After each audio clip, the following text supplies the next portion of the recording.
হাদি ভাই বারবার বলতো, জানি না কখন আল্লাহ তোমার রাস্তায় চলে যায়। ছোট বাচ্চাটারে দেখাইয়া বলতো, আমার বাচ্চাটার খবর নিও, আমার বাচ্চাটারে দেখিয়া রাখিও, আমি দুনিয়া থেকে বিদায় হইলে বাচ্চাটারে দেখিয়া রাখি। ওরে বান্দা যুবক, ও শ্রমিক ভাই, তোমরা যেমন কাজ করো, কখনো এমন বিল্ডিং এর কাজ করতে গিয়া অনেক শ্রমিক পুরিয়া জমিনেই মারা যায়, অনেকের শরীরের উপরে দেয়াল ধসে তারপরে মারা যায়। অনেক কষ্টের কাজ করো রে যুবক, আল্লাহর প্রতি সব সময় আস্থা রাখবা, নামাজটা ছাড়বা না, গুনাহ ছাড়িয়া দাও। যত রকমের নেশা আছে, বিড়ি যত কিছু আছে, সব কিছু ছাড়িয়া দাও। কারণ এই জবান দিয়া আমার আল্লাহরে ডাকবা, এই জবান দিয়া আর বিড়ি খায়ও না রে বান্দা। দুনিয়া কয়দিনের জন্য রে যুবক, নবীর সুন্নতের মালা গলাই দিয়া, সুন্নতি দাড়িটা রাখিয়া আল্লাহর কবরে যাইও।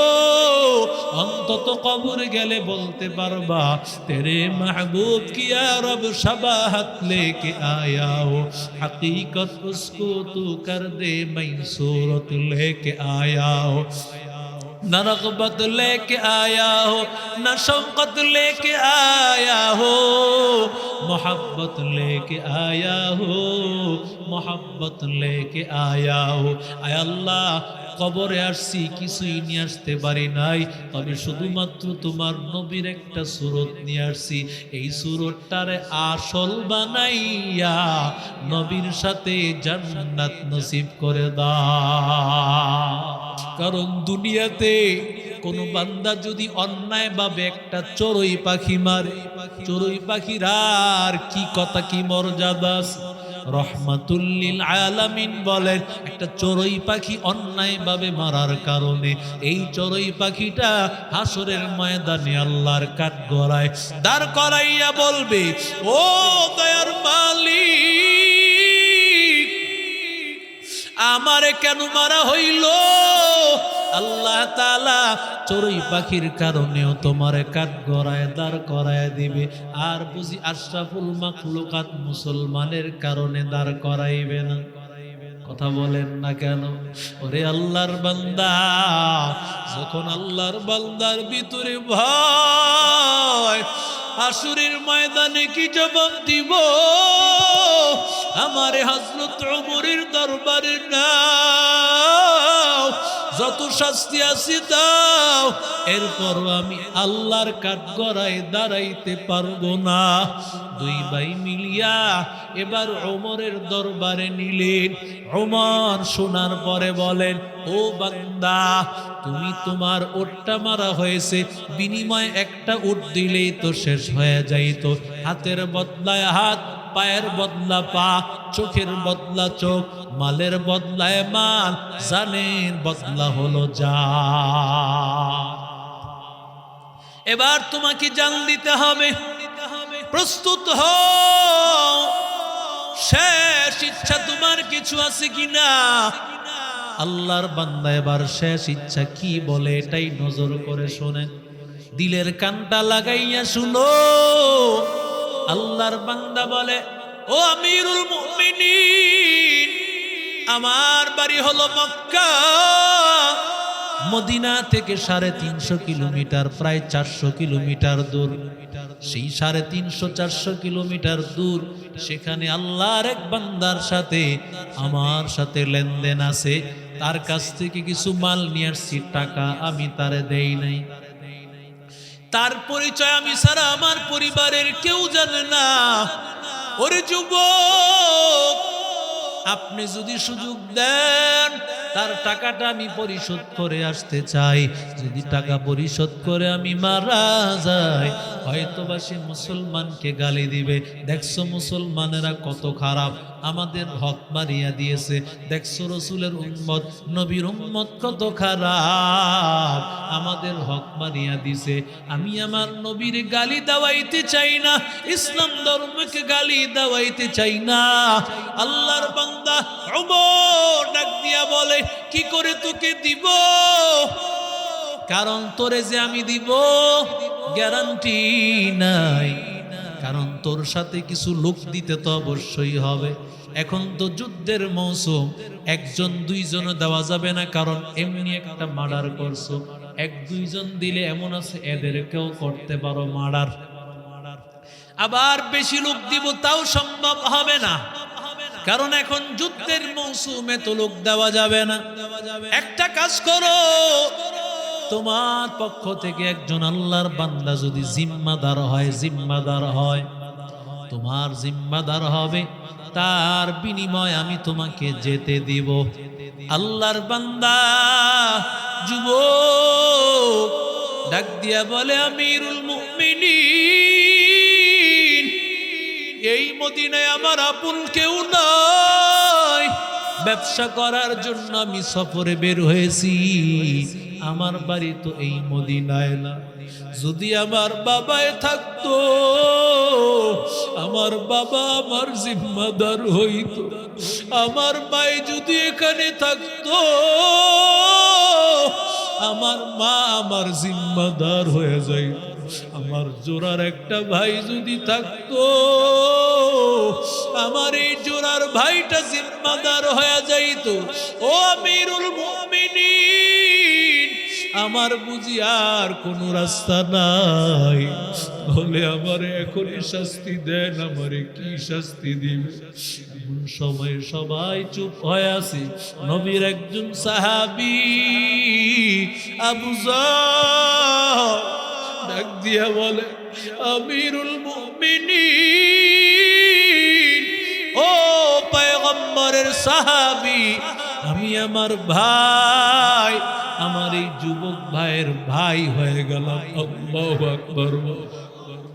এক হাদি ভাই মারা গেছে, লক্ষ কোটি হাদি ভাই দাঁড়ায় গেছে, যে ভাইয়ের রক্ত ঝরছে আমরা এটা বৃথা যেতে দিব না। কেন? বান্দার রক্ত ঝরেছে ইনসাফের কথা বলার জন্য, ইনকিলাবের কথা বলার জন্য। এই দেশে ইনসাফ কায়েম হবে রে যুবক, ও আল্লাহর গোলাম। আবু যর গিফারি দাঁড়াইয়া গেছে, জানো বান্দা কোন সাহাবী? রহমাতুল লিল আলামিনের এমন একজন সাহাবী, যিনি আমার মায়ার নবীর মহব্বতে জীবনে একটা ঘর বাড়িও বানায় না। আরো জোরে বলে, ওই পয়গম্বরের সাহাবী দাঁড়াইয়া গেছে, ও আল্লাহর পয়গম্বরের সাহাবী আমিরুল মুমিনিন, আমি আমার এই ভাইয়ের জিম্মাদার হয়ে গেলাম। আমার মায়ার নবীর সাহাবী ওমর বলেন, তাহলে তো এবার বিচার কাজটা পরিবর্তন করে দেওয়া লাগবে। এবার ওই দুইটা ভাইকে ডাক দিয়া বলে, 1 মাসের সময় দেওয়া হলো, আগামী মাসের প্রথম শুক্রবার জুমার নামাজ তোমরা 2 ভাই এসে পড়বা। এই যুবকরে ডাক দিয়া বলল, যুবক তুমি তোমার পাওনা টাকাটা বুঝাইয়া দিয়া আগামী মাসের প্রথম শুক্রবার এখানে উপস্থিত হইবা, সেখানেই তোমার বিচার করা হবে। আর আবু যর গিফারিকে ডাক দিয়া বললেন, যদি তোমার এই ভাই না আসে, বিনিময়ে কিন্তু তোমার গর্দান যাবে। আল্লাহর বান্দা যুবক এবার মক্কার মধ্যে চলে গেল। আল্লাহর বান্দা গিয়া সর্বপ্রথম ওই যে পাওনাদারের টাকাটা বুঝাইয়া দিয়েছে। কত মানুষ বলে, হুজুর আপনার অমুক মুসল্লি আপনার পেছনে নামাজ পড়ে, কিন্তু আমার কত টাকা বাকি ফেলাইছি, এখনো টাকাটা দেয় না। কত শ্রমিক বলে, হুজুর অমুক বাড়ির কাজ করেছি, এখনো আমার 10,000 20,000 টাকা পাওনা, এই পাওনা টাকাটা দেয় না। আমার জুতা আমার ক্ষয় হয়ে যাইতেছে, টাকা দেয় না। আরে আল্লাহর বান্দা যুবক, অথচ শত শত কিলোমিটার পাড়ি দিয়া আল্লাহর বান্দা যুবক পাওনা টাকাটা বুঝাইয়া দিয়া এবার বাবার কাছে আসছে। ও বাবা, প্রায় সময় তোমার কাছ থেকে বিদায় নিছি, ব্যবসা করার জন্য বাইরে সফরে। ও আল্লাহর বান্দা, ও জন্মদাতা বাবা, আমারে কোলে নিয়া কত আনন্দ করছো, কত গান শুনাইছো, কবিতা শুনাইছো। কোনদিন বুঝি তোমার বুকে মাথা রাখি আমার কোন কবিতা শোনা হবে? বাবা আমাকে বিদায় দাও, ও বাবা, আর কোনদিন তোমারে বাবা বলা হবে না। আজকে বিদায় দাও, আর কোনদিন তোমার কাছে আসা হবে না। আমি আমারে পবিত্র করার জন্য গর্দান আমার আলাদা হয়ে যাবে, আর কোনদিন তোমার এই চেহারাটা দেখতে পাবো না, তোমারে কোনদিন আব্বু বলতে পারবো না। ওরে যুবক, মায়ের কাছে গিয়া হাজির, মারে ডাক দিয়া বলে, ও আম্মা, কত কষ্ট করেছো আমারে নিয়া, রাতের বেলায় পেশাব করে দিয়েছি, এই পেশাবের মধ্যে নিজে ঘুমাইয়া শুকনা জায়গায় আমারে ঘুম পাড়াইছো। ও মা, কত কষ্ট করেছো,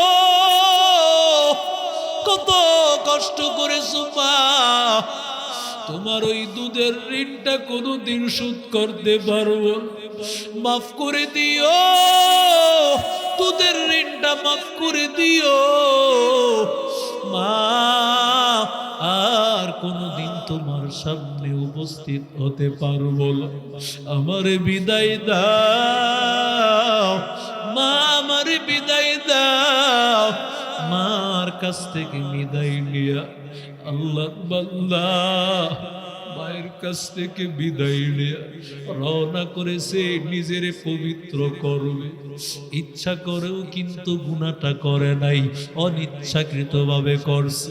ও আল্লাহর বান্দা, ওদিক দিয়া জুমার আজান হয়ে গেছে, সব মানুষেরা জুমার মসজিদে এখনো আসে নাই। ওদিক দিয়ে আবু যর গিফারীকেও খবর দেওয়া হয়েছে, আবু যর গিফারীও উপস্থিত, নামাজ শেষ হয়ে গেছে। এমন সময় এখনো সেই যুবক আল্লাহর বান্দা আসে নাই। ওদিক দিয়া জল্লাদ প্রস্তুত হয়ে আছে। আবু যরকে ডাক দিয়া বলেন, আবু যর, তোর ভাই এখনো তো আসে নাই, যদি তোর ভাই না আসে তোরই তো গর্দান আলাদা করা হবে। রহমাতুল লিল আলামিনের সাহাবী আমিরুল মুমিনিন ওমরের দিলটা মানে না, কারণ জানে আবু যর কত দামি সাহাবী।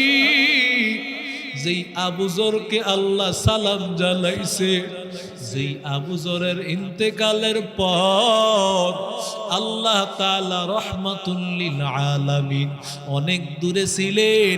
আল্লাহ নবীজির সব 1000 কিলোমিটারের রাস্তা দূরত্ব সরাইয়া আল্লাহর নবীর সামনে আবু যর গিফারীর জানাজা। ওরে যুবক, ও আল্লাহর গোলাম, এরে নবীর আশিক উম্মতের দল, এত দামি সাহাবী আবু যর এত দামি হওয়ার পেছনে রহমাতুল লিল আলামিন জিজ্ঞাসা করেন, আবু যরের এত কেন দাম?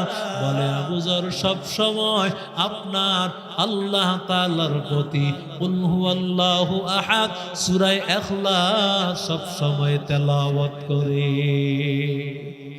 ওরে আল্লাহর বান্দা আবু যরকে এবার গর্দান আলাদা করা হবে। ওমর চোখের পানি ফালাইয়া কান্নার আওয়াজ, সব উপস্থিত লোকেরা কান্নার রোল পড়ে গেছে। কারণ এমন একজন সাহাবী যার কোনো অপরাধ নাই, সে জিম্মাদার হওয়ার কারণে আজকে তার গর্দান চলে যাচ্ছে। জল্লাদ হাত কাঁপতেছে, সে তরবারিটা উঠাইতে পারে না। গোটা ময়দান কান্নার আওয়াজ, এমন সময় কে যেন ডাক দিয়া বলতেছে, দুলা উড়াইয়া কে যেন আগন্তুক ঘোড়া দিয়ে আসতেছে, একটু থামেন। আল্লাহর বান্দা একটু অপেক্ষা করার পর তাকাইয়া দেখতে পায় এই বান্দার কেউ না, এই বান্দা হলো এই যুবক। যুবক আসিয়া বলে, আমিরুল মুমিনিন, আমার নিরপরাধ ভাইকে নামান, আমি আমার পাওনা পরিশোধ করে আসছি।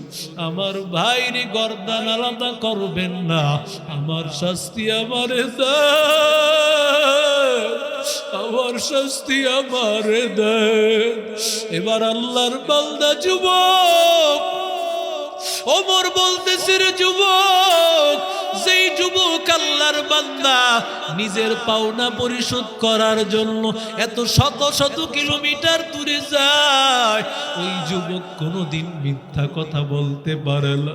তুমিও তো জান্নাতি বান্দা, তুমিও তো জান্নাতি বান্দা, কিন্তু আমার আফসোস লাগতেছে তোমারে যে শাস্তি না দিয়া কোনো উপায় নাই।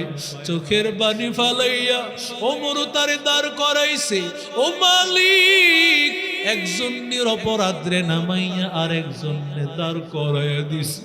এমন সময় জল্লাদ তরবারিটা উঠাইবে, ওই বৃদ্ধ দুইজন সন্তান ডাক দিয়া বলে, জল্লাদ থাম থাম, ওরে জল্লাদ থাম, আমিরুল মুমিনিন আমার ভাইটাকে নামান। এতদিন পর্যন্ত আমরা ছিলাম দুই ভাই, এখন থেকে এই ভাইটাকে আমাদের ভাই বানাইয়া নিলাম। আরো জোরে বলে যেই ভাই নিজের হক আদায় করার জন্য এত শত কিলোমিটার দূরে যায়, ওই ভাই কোনোদিন মিথ্যাবাদী হতে পারে না। আসলেই সে না জানিয়াই হত্যা করেছে, ভুলে করেছে। আমরা এই ভাইকে মাফ করে দিলাম। এখন থেকে আমরা তিনজন ভাই একসাথে চলবো। ওরে যুবক, ইয়া আইয়ুহাল ইনসানু মা গররাকা বিরাব্বিকাল কারীম, কোন আল্লাহ থেকে দূরে আসো?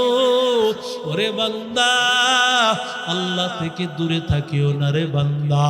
রে আল্লাহর বান্দা যুবক, নিজের জীবনটা পরিশুদ্ধ করে আগাইতে হবে। সময় বেশি বাকি নাই, কখন যেটা আকাশিয়া যায়। হাদি ভাই বারবার বলতো, জানি না কখন আল্লাহ তোমার রাস্তায় চলে যায়। ছোট বাচ্চাটারে দেখাইয়া বলতো, আমার বাচ্চাটার খবর নিও, আমার বাচ্চাটারে দেখিয়া রাখিও। আমি দুনিয়া থেকে বিদায় হইলে বাচ্চাটারে দেখিয়া রাখি। ওরে বান্দা যুবক, ও শ্রমিক ভাই, তোমরা যেমন কাজ করো, কখনো এমন বিল্ডিং এর কাজ করতে গিয়া অনেক শ্রমিক পুরিয়া জমিনেই মারা যায়, অনেকের শরীরের উপরে দেয়াল ধসে তারপরে মারা যায়। অনেক কষ্টের কাজ করো রে যুবক, আল্লাহর প্রতি সব সময় আস্থা রাখবা, নামাজটা ছাড়বা না, গুনাহ ছাড়িয়া দাও। যত রকমের নেশা আছে, বিড়ি যত কিছু আছে, সব কিছু ছাড়িয়া দাও। কারণ এই জবান দিয়া আমার আল্লাহরে ডাকবা, এই জবান দিয়া আর বিড়ি খায়ও না রে বান্দা। দুনিয়া কয়দিনের জন্য রে যুবক? নবীর সুন্নতের মালা গলায় দিয়া, সুন্নতি দাড়িটা রাখিয়া আল্লাহর কবরে যাইও। অন্তত কবরে গেলে বলতে পারবা, তেরে মাহবুব কিয়া রব শাবাহাত লেকে আয়া হো, হकीकत उसको तू कर दे मैं सूरत लेके आया हो। न रग़बत लेके आया हो, न शौक़त लेके आया हो, मोहब्बत लेके आया हो, मोहब्बत लेके आया हो। आय अल्लाह কবরে আসছি, কিছুই নিয়ে আসতে পারি নাই, তবে শুধুমাত্র তোমার নবীর একটা সুরত নিয়ে আসছি। এই সুরতটারে আসল বানাইয়া নবীর সাথে জান্নাত নসিব করে দাও। রাজি আছেন ইনশাআল্লাহ? রাজি আছেন তো ইনশাআল্লাহ? জীবনটা কয়দিনের জন্য? জীবনটা অন্ধকার কবরে চলে গেলে আর কিন্তু এই জীবন আর তালাশ করে পাবো না, কখন জানি চলে যেতে হয়। এজন্য আসেন নিজের জীবনটা পরিশুদ্ধ করে আমরা কবরে যাওয়ার জন্য প্রস্তুত। রাজি আছি না ইনশাআল্লাহ? এই ছোট্ট জীবনটাকে, কর্মজীবনের অনেকের 30-40 বছর হয়েছে, আর কয়দিন আছে বাবা, কয়দিন বাঁচবো? আল্লাহর কাছে ওয়াদা করি, আমরা তো আল্লাহর কাছে অনেক দামি। ওই যে শুরুতেই বললাম, আল কাসিবু হাবিবুল্লাহ, যেই বান্দা পরিশ্রম করে হালাল রিজিক কামায়, 5 ওয়াক্ত নামাজ পড়ে, এদেরকে নবী বলেন এরা আমার বন্ধু। সুবহানাল্লাহ বলেন, এরা আল্লাহর বন্ধু। এজন্য আমার আপনার কাজের মাধ্যমে একদিকে যেমন আমার দুনিয়ার মালিক খুশি হবে, অন্যদিকে খুশি হবেন কে? আরো জোরে বলেন। 2 মালিকরে খুশি করাবেন। দুনিয়ার মালিককে খুশি করাইতে গিয়া আসল মালিকরে নারাজ করেন না। আসল মালিক আল্লাহর সাথে সম্পর্ক যদি করতে পারি, বেশি কষ্ট লাগবে না। শুধুমাত্র 5 ওয়াক্ত নামাজের জিম্মাদারি নেন, সুন্নতি দাড়িটা রেখে দেন, ইনশাআল্লাহ গুনাহটা ছেড়ে দেন। আল্লাহ কবুল করলে চক্ষুটা বন্ধ করতে দেরি, জান্নাতে যেতে আর দেরি হবে না।